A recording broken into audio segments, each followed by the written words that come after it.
Right now we're standing in the floodplains of Vltava River. During the era of socialism, this place was drained heavily, and that's why we lost some of the wetlands here and also some of the streams which were put into underground tubes.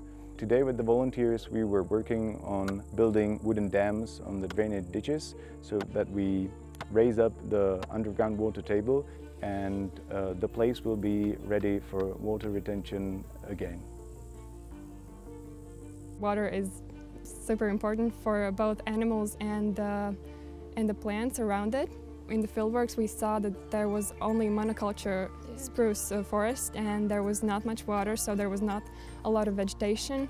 And we also saw that building these dams to retain the water, we saw the vegetation was coming back, and also other animal species and plants coming back to the forest.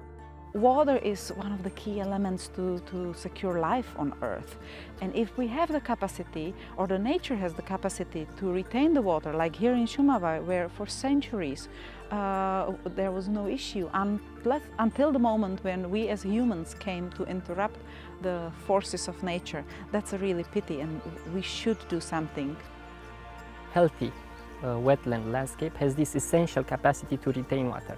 And this is important first, because it sustains the short water cycle, so the water in the landscape will be evaporated into the atmosphere and later it will come back as raindrops, so it will keep the water in the landscape even more.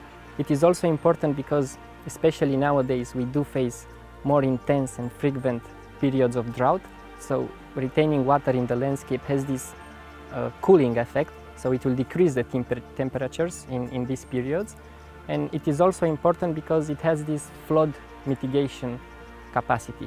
The more water a landscape is able to retain, the less the extreme events like extreme floods will affect the local communities, for example.